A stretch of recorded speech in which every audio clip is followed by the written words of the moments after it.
The views and opinions expressed on any program are those of the producers and/or the persons appearing on the program and do not necessarily reflect the views and opinions of FRC Media, Bristol Community College, or the City of Fall River.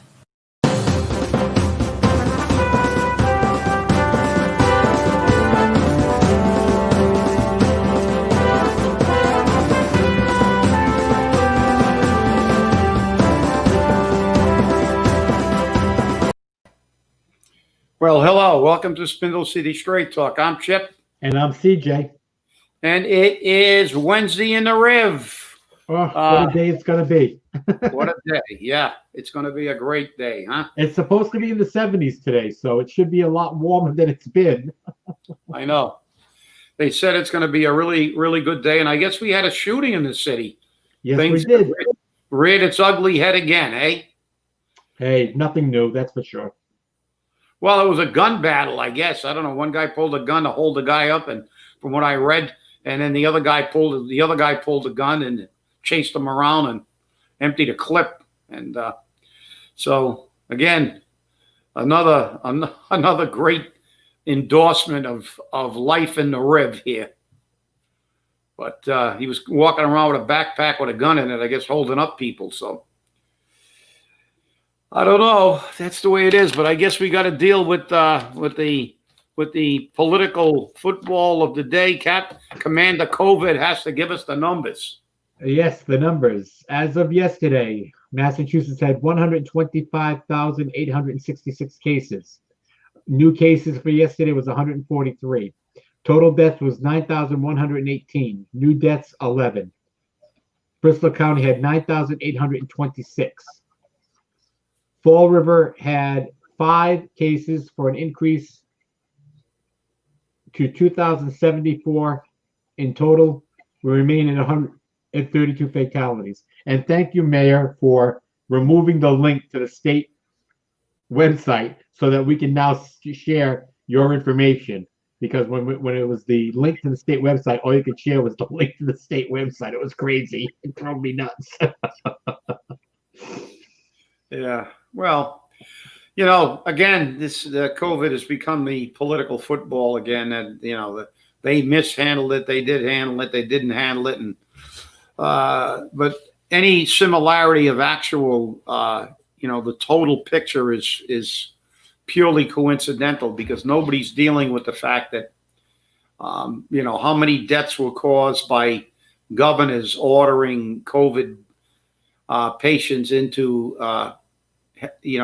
elderly facilities of one type or another, and which then spread the virus to the most sensitive population. And also the fact that America is getting, unfortunately, it's just like an election. You elect pinheads and keep them in there forever, and you get what we got, which is total chaos, the government falling apart. Well, America is getting what it deserves on the COVID because America has become a hedonistic society. They only want what they want to do.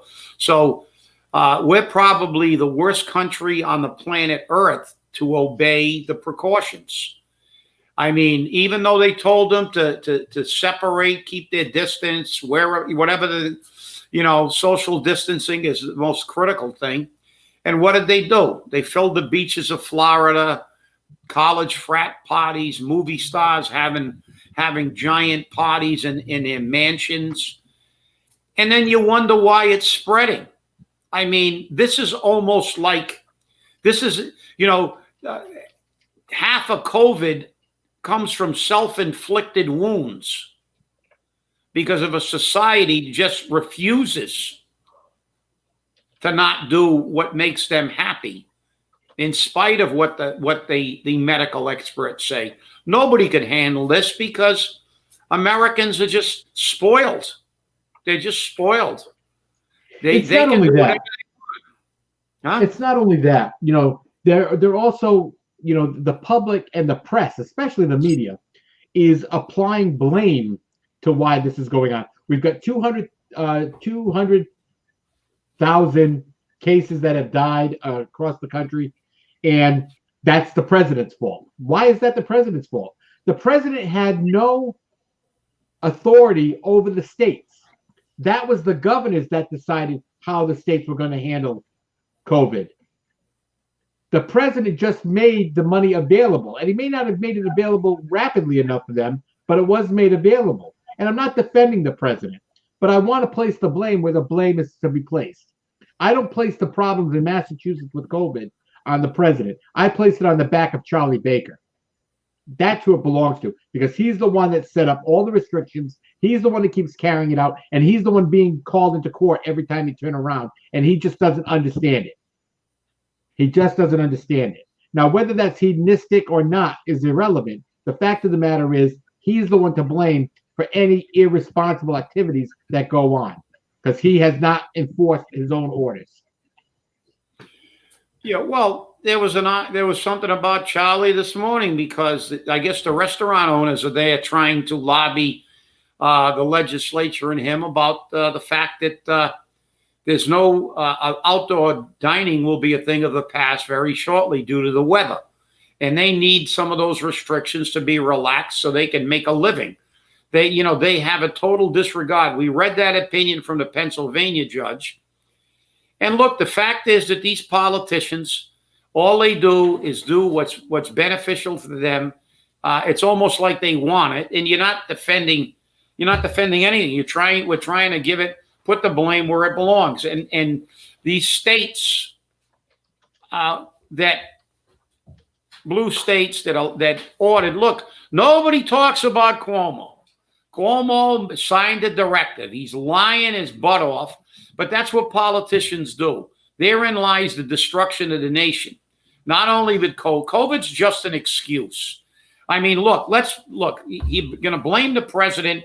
I actually think that they're also going to attempt to blame him that he was in a Japanese Zero at Pearl Harbor, and he sunk the Maine, and he did a whole bunch of other things. He may even have been, he may even have been on a Maginot Line in the First World War fighting for the Germans. I don't know, because it's ridiculous. And look, people have got to get by this political BS, because it's all it is. Each party. The Democrats are crying now about the Supreme Court justice. Well, that's what the Constitution says. Now they don't want the Constitution. They only want what benefits them. They want to change the rules. They want to change the court. They're going to burn the system down because it's not working in their favor. But had this been a Democratic president with a Democratic Senate, I can guarantee you they would be doing exactly the same thing. And now again, they're resurrecting impeachment. Well, what are you going to impeach him for? Following the Constitution? The Constitution directs the fact that the president has to, he has to fill judicial vacancies, and the Senate will then approve them or disapprove them. But the fact is, it's part of the process. But see, therein lies the problem. Isn't it amazing that our lawmakers, the people who are commissioned to protect this country through the passage of laws, if the law doesn't work for them, they want to throw it out. If the situation was reversed, they wouldn't want to get rid of the Electoral College. They would not want to get rid of the fact that the president can appoint, even as Ruth Bader Ginsburg said, and she said this, the president does not only have 3 years to exercise his presidential duties. He has 4 years to execute those duties. He does not lose his right in the last year. Now, we understand that there have been situations like with Obama where he didn't get it. But that is not an indictment of the Constitution. That is not an indictment of the process that our forefathers put together. It's an indictment of the politicians, because it's not the system that broke down when Obama didn't get his Supreme Court nominee. It was the political system, not our Constitution, that caused this problem. It's those ticks that have been embedded in Washington for 100 years and don't have to live by any of the rules they make. Nancy Pelosi can get her hair done. She can eat her $15 a pint ice cream, and she can go along her merry way because the rules do not apply to them. They can defund the police while cities are burning down around their ears, because they will get security at their places. So look, this stuff, this country is on the verge of a giant explosion, because there is a silent majority that do not want to see their cities burnt down, do not want to see what's happening, and they have the audacity to just be blasé and minimize it. I actually saw a Democratic writer that was a liberal writer actually say on the Bill Maher show, and Bill Maher's about as left as you can get. Well, not anymore, because with the squad, he's like almost a right-wing John Birch Society member, but he is a liberal, and we all know Bill Maher is a liberal. Oh yeah, no question about it. But the fact is, she actually said, and tell me how much sense this makes, CJ. When he was talking about the looting and rioting, she said, "Well, it's only a couple of blocks." Really? It was only, they're making a big deal. It's only a few blocks that they burnt to the ground. Well, how about if your business was on those blocks? How about if your home was on those blocks?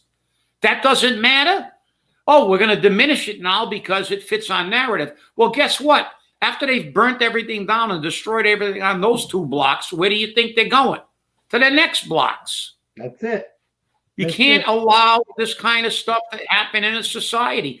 And what they say, it just shows their total detachment. They're not affected by these things. I can guarantee you that reporter lives in a gated community in some rich suburb somewhere, and she's not touched by any of the chaos that they actually not only they condone, but they actually incentivize it. Yep. Yeah, no question about it. So, well, last night was a city council meeting. And I saw your letter on the TIFs, by the way. Yeah, I saw the letter you sent on the TIFs. Yep. And I cited some studies. And the worst part about it is I actually sent those studies to the city council. And I want to say, I closed my letter to them as I close with financial difficulties. I want to remind the city council that the city is in a financial crisis and there is still a structural deficit in the city budget. The structural deficit is because of an overbloated middle and upper management positions and political appointees that do nothing but receive substantive salaries and stipends. It is financially irresponsible for the mayor and the city council to approve any TIFs or ties, and should especially reconsider these at this time.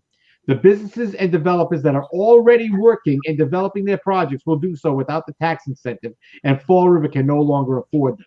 Very clear. I mean, that summarizes the letter totally. I quoted the North Carolina study. I quoted the Princeton economic study. Princeton economic study found that state and local governments spend considerable revenue on business tax incentives. In terms of local economic effects, however, we find limited evidence that subsidized firms have employment spillovers in the local economy, with multiple studies showing the ineffectiveness of these tax incentives and the fact that they cost communities more in the long run. The city council needs to reassess the value and expense of these tax incentives. I said that very clearly. North Carolina University said, we found that in almost all instances, these corporate tax incentives cost states millions of dollars, if not more, and the returns were minimal. In fact, the combination of costly tax incentives and limited returns ultimately left the states in worse financial condition than they were to begin with. Those are pretty clear-cut economic studies from come on, Princeton. Princeton. I believe we sent the Princeton and I believe Columbia study to the council a year ago.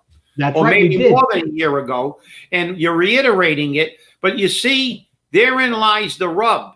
The proof is there. They don't work. But you know who they work for? Their rich friends. That's right. I saw one of the comments that you got on your letter when you posted it to the council, and one of the people said, well, which one of their rich friends is getting the benefit?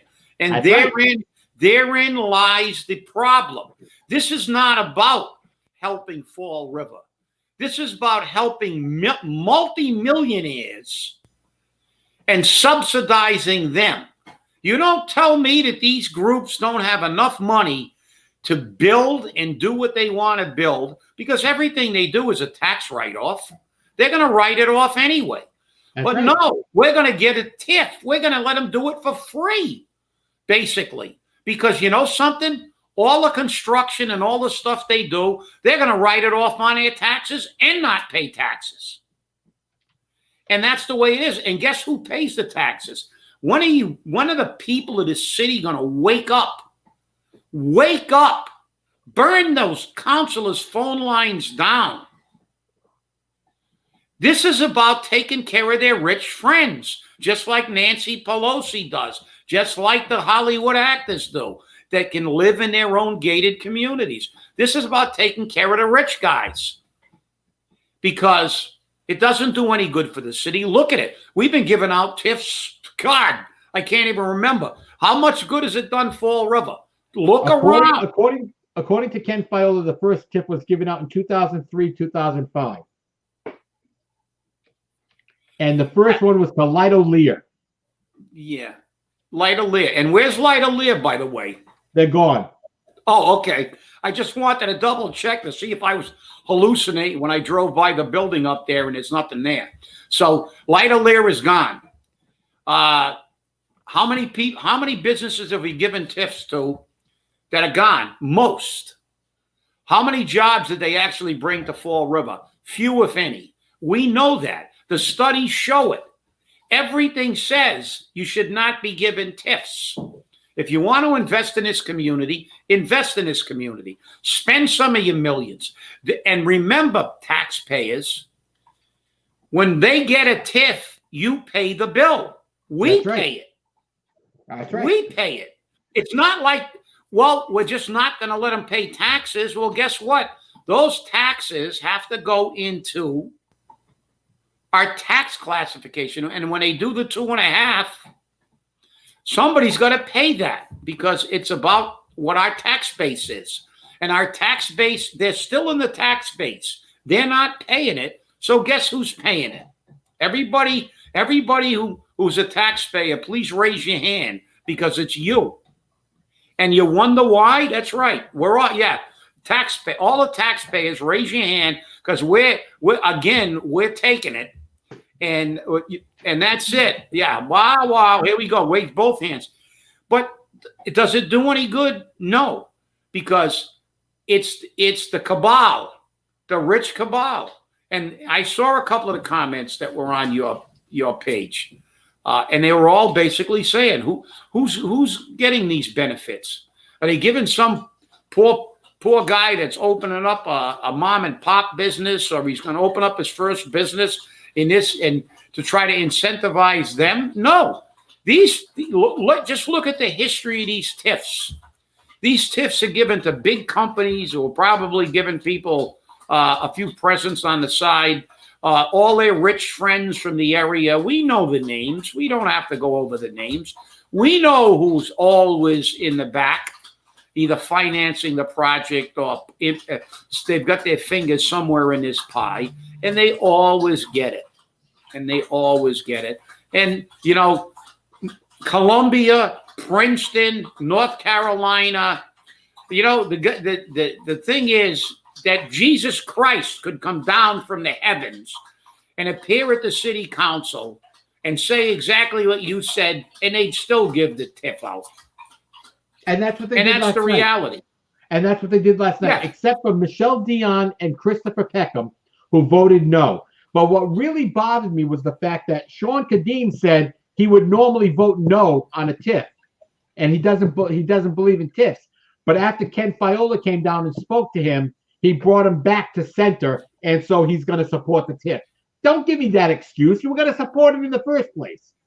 Okay? Don't give me that excuse. And remember, every time a TIF is approved, the city council that votes yes on it tells you, screw you, taxpayer, because you're going to pay for that TIF. It's going to come out of your pocket. And that's exactly what happens. Ken Fiola said, we produce thousands of jobs with TIFs and da-da-da-da-da. They're not long-standing jobs. And right now, their claim to fame is Amazon, because they supposedly have 1,000 people hired there, et cetera, et cetera. But the Amazon employees... Not from Fall River. Well, no, they are. Actually, 65%, according to Ken Fiola, were from... And you're believing Ken Fiola's statistics? That's the same guy that said we're going to get 500,000 tourists at the carousel. Come on, CJ. And that's why Chris Peckham. That's why Chris Peckham said, I want some accountability. I want to see people monitoring these TIFs to be sure that people are doing what they're supposed to do. And guess who's monitoring those TIFs now? And he's not a city employee, Ken Fiola. Okay, it's supposed to be monitored by the mayor, who has no idea what he's doing. So that's like useless. It's supposed to be monitored by the city auditor, which actually should have an idea of what they're doing, and then by the city council, which doesn't look at them. And they admitted it last night that they don't look at it because they had to ask for them.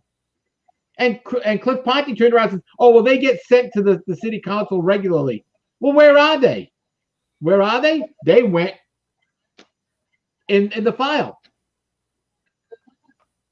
Yeah. Well, let's look at this objectively, CJ, okay? Like there's numbers, figures don't lie, but liars can figure. Ken Fiola will talk about the thousands of jobs that they've created. Well, what I would like to see is, I would like to see an exact number of the jobs created, how many of those jobs were actually Fall River residents through the years from 2003 to today. And then what I want to see is how many of those jobs we lost. Right. How many jobs did we get at Light-O-Leah? Right? Okay, let's say we got 250 jobs at Light-O-Leah, 300 jobs, 500 jobs. They're gone. There's no more Light-O-Leah, is there? No, there is not. So that's the not. problem. You know, figures don't lie, but liars can figure. We created thousands of jobs, but we've lost thousands of jobs. Those jobs are only jobs if they're here. You give somebody a TIF, they stay here till the TIF runs out, and then they displace workers, and we end up with a big mess. So what are we going to do with these people? These people are out of work. We saw it at the industrial park with numerous properties up there. They displaced the workers. This is BS. Let's forget about all this BS, and let's look at what North Carolina said, Princeton said, Columbia said. These things don't work. Even if you do get those jobs, they have a negative impact on the economy overall. They have a negative impact, even if they did work. And in Fall River, they don't work at all because half of the people in Fall River are unemployable right now. We should be looking at creating training facilities to teach people some usable skills so they can get a job. But you know something? This is all a big political game. They do not care. Like I said, JC could come down and tell the council you should be. And as far as Sean Kadim's concerned, that's the biggest line of BS I ever heard in my life. I'm not in favor of TIFs, but I'm going to vote for them. Well, you are in favor of TIFs if you voted for them. That's right, and he did. You're telling me silver-tongued Kenny Fiola convinced you with his numbers? Silver-tongued Kenny Fiola convinced you. Well, that's the guy that said 500,000 tourists. And if you don't believe me, by all means, call Mark Sullivan, who ran CFC for years, because he was on a Heritage State Park board when he proposed the carousel and made that thing. And I believe Mark Sullivan's response to that is, are you kidding me? 500,000 tourists a year? And it was like the same thing, the battleship, and Massachusetts, the Memorial, everything's going to bring hundreds of thousands of people. We've created thousands of jobs. But in reality, most of those jobs have gone by the wayside. But the bottom line is, it doesn't matter. They have been proven, not in a giant wasteland that Fall River is, but in other communities. Princeton didn't study Fall River. They studied, that was a comprehensive study you cited, obviously. Both of those were. So it's not like these people are cherry picking what they want. They're objective. They didn't have a dog in that fight. They were going to give you the accurate picture, not a political picture. They were looking at it, and they did the dynamics. It was a clear study, and it also said it actually reduced property values in most of these communities. It did. Yes, it did. Yep. And that's the thing. They looked at everything. They didn't just look at the TIF. They didn't just look at the jobs. They looked at everything. They looked at the communities. They looked at everything that would happen and the entire effect on the system. And but of course, our city council doesn't care, and they don't care about you because, again, they voted, except for Michelle Dionne and Christopher Peckham, they voted to tax you more by giving those tax breaks away. And that's what does it. And that's what costs us as a city problems. Real quick before we go off the air, this just came out of Charlie Baker's press conference. Massachusetts Governor Charlie Baker announced on Wednesday the state is updating its coronavirus guidelines to allow 10 people per table inside restaurants. Though bars remain closed, restaurants will be able to utilize bar areas for food service. Baker announced the changes during his media availability in Lowell. These guidelines will go into effect on Monday. The governor added that there should be no standing around the bar. Bars are closed, nightclubs are closed, but the evidence from the other states with respect to this issue is clear. Restaurants can use bar seating for regular food service with appropriate distance in place, said Baker. So there you go. Well, yeah, it's coming through the pressure, but a little bit of pressure, but it should have never happened in the first place. But let me just quickly go back to the TIF for 1 second.